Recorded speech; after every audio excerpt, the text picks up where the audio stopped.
طارق النجم الثاقب إن كل نفس لما عليها حافظ فلينظر الإنسان مما خلق من ماء دافق يخرج من بين الصلب বাংলাদেশ আওয়ামী লীগের সম্মানিত সাংগঠনিক সম্পাদক, আমরা যারা রাজনীতি করি উনি আজকে আমাদের নেতা।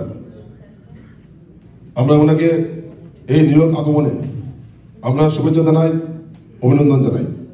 আমাদের মহানগর আওয়ামী লীগের যারা নেতৃবৃন্দ আজকে উপস্থিত হয়েছেন, রফিকুর রফিক সভাপতি, আমি নিজে ইমদাদ চৌধুরী সাধারণ সম্পাদক, এমদ্দিন আলমগীর সহসভাপতি, নুর ইসলাম নজরুল সহসভাপতি ব্রুকলিন আওয়ামী লীগ, আব্দুল মহিদ সভাপতি ব্রঞ্জ আওয়ামী লীগ, শাহ সিস্তি সভাপতি জেসনেট ইউনিট কমিটি, দুলাল বিল্লা যুগ্ম সাধারণ সম্পাদক, মহানগর আওয়ামী লীগ মাহফুজ হায়দার যুগ্ম সাধারণ সম্পাদক, মহানগর আওয়ামী লীগ সুমন মাহমুদ সাংগঠনিক সম্পাদক, ইসাক মোল্লা দপ্তর সম্পাদক, মহানগর আওয়ামী লীগ শেখ শফিক প্রচার সম্পাদক, কামাল আহমেদ প্রবাসী কল্যাণ সম্পাদক, সবুজ মাহমুদ উপপ্রচার সম্পাদক, মহানগর আওয়ামী লীগ শামসুল হক সদস্য, খন্দকার আবু কাউসার শিক্ষা বিষয়ক সম্পাদক, শিবলি সাদেক শিবলু যুগ্ম সাধারণ সম্পাদক, ফরহাদ প্রধান সদস্য, তানভীর কাসা সাধারণ সম্পাদক জেসনেট কমিটি, ইমন আহমেদ ফরহাদ সদস্য মহানগর আওয়ামী লীগ, মোহাম্মদ নুরুদ্দিন আমাদের বড় ভাই সদস্য মহানগর আওয়ামী লীগ। আপনাদের সকলকে আমি মহানগর আওয়ামী লীগের পক্ষ থেকে ধন্যবাদ জানাই। আপনারা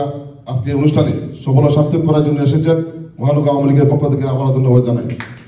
সংগ্রামী সাথী বন্ধুরা, আজকের এই মত বিনিময় সভার যিনি সভাপতিত্ব করছেন আপনারা সবাই জানেন, 2011 সালে হাজার হাজার নেতাকর্মীর সামনে আমাদের প্রাণপ্রিয় নেত্রী বঙ্গবন্ধুর তনয়া মাননীয় প্রধানমন্ত্রী জননেত্রী শেখ হাসিনা যার নাম ঘোষণা করেছিলেন এবং যুক্তরাষ্ট্র আওয়ামী লীগের দায়িত্ব দিয়েছিলেন, তিনি আমাদের যুক্তরাষ্ট্র আওয়ামী লীগের অভিভাবক, যিনি দিন রাত পরিশ্রম করে এই যুক্তরাষ্ট্র আওয়ামী লীগকে সংগঠিত করছেন।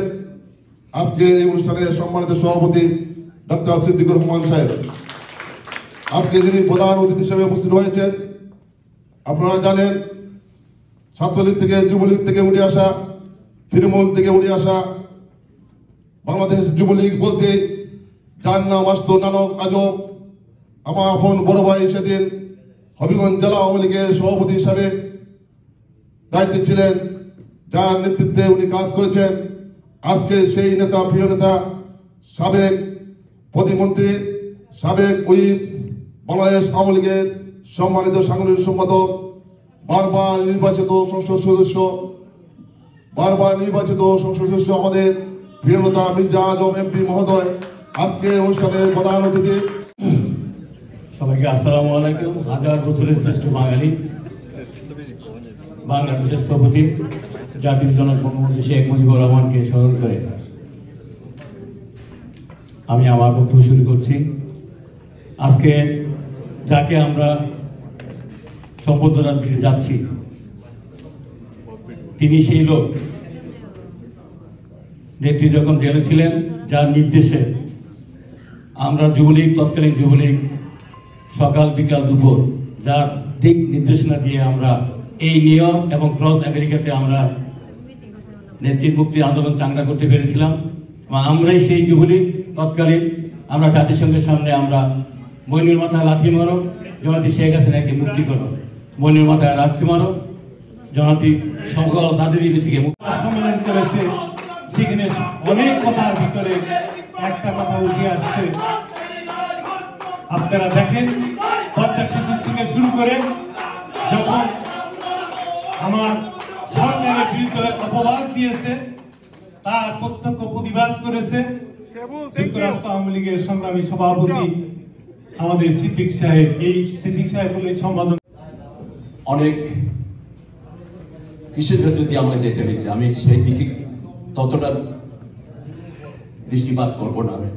আওয়ামী লীগ করে না, যারা জননেত্রী শেখ হাসিনা আওয়ামী লীগ করেন তাদের ডাকে আজকে প্রধান অতিথি বলি আমি ওনাকে। আজকে প্রধান অতিথি আমাদের সময় দিয়েছে, ওনার ব্যক্তিগত পারিবারিক সফরে তারপরেও উনি আমাদের যে সময় দিয়েছেন সেই জন্য আমি ধন্যবাদ এবং কৃতজ্ঞতা জানাচ্ছি। যিনি স্বাধীনতা পদক এবং 21 পদক, দুইটি পদকে ভূষিত। এই ধরনের 2টি পদকেই প্রাপ্ত সংখ্যা খুবই কম। তারপরে ওনার পরিচয় আমার একদম পার্শ্ববর্তী জেলা কুড়িগ্রাম।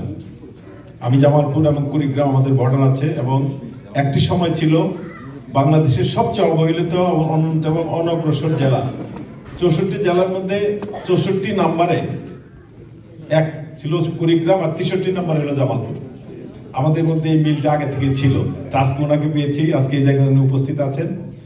জনাব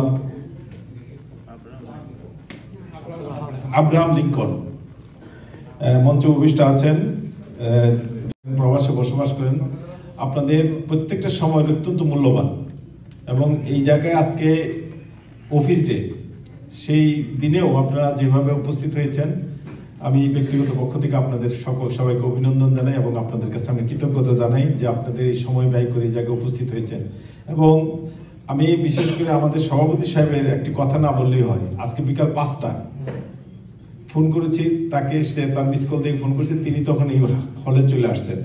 এবং গত কয়েকদিন যাবৎ এই জায়গায় আমি অবস্থান করা অবস্থায় ওনার যে রাজনীতির জেলের তালা ভাঙবো, শেখ মুজিবকে আনবো, পদ্মা মেঘনা যমুনা তোমার আমার ঠিকানা, বঙ্গবন্ধুকে নিয়ে এই ভিসি স্লোগানে সারা বাংলা রাজপথ মুখরিত। পাকিস্তানি শাসক গোষ্ঠী বঙ্গবন্ধুকে ফাঁসি কাস্টে ঝুলাবে তো দূরের কথা, বঙ্গবন্ধুর নামে সকল মিথ্যা মামলা প্রত্যাহার করে সমস্ত রাজনৈতিক বন্দীদেরকে মুক্ত দিয়ে, মামলা প্রত্যাহার করে বঙ্গবন্ধু সহ সবাইকে মুক্ত করে দিলেন। বঙ্গবন্ধু 22শে ফেব্রুয়ারি মুক্তি পেলেন 1969 সালের 22শে ফেব্রুয়ারি। 23শে ফেব্রুয়ারি ছাত্র সংগ্রাম পরিষদের উদ্যোগে বঙ্গবন্ধুকে সম্বর্ধনা দেওয়া। বঙ্গবন্ধু তখন শেখ মুজিব, বঙ্গবন্ধু অন্যায়, শেখ মুজিবের সম্বর্ধনা দেওয়া হবে। সেই সম্বর্ধনা সভার প্রায় 20 লক্ষ মানুষ উপস্থিত হয়েছে ঐতিহাসিক রেসকোর্স ময়দানে।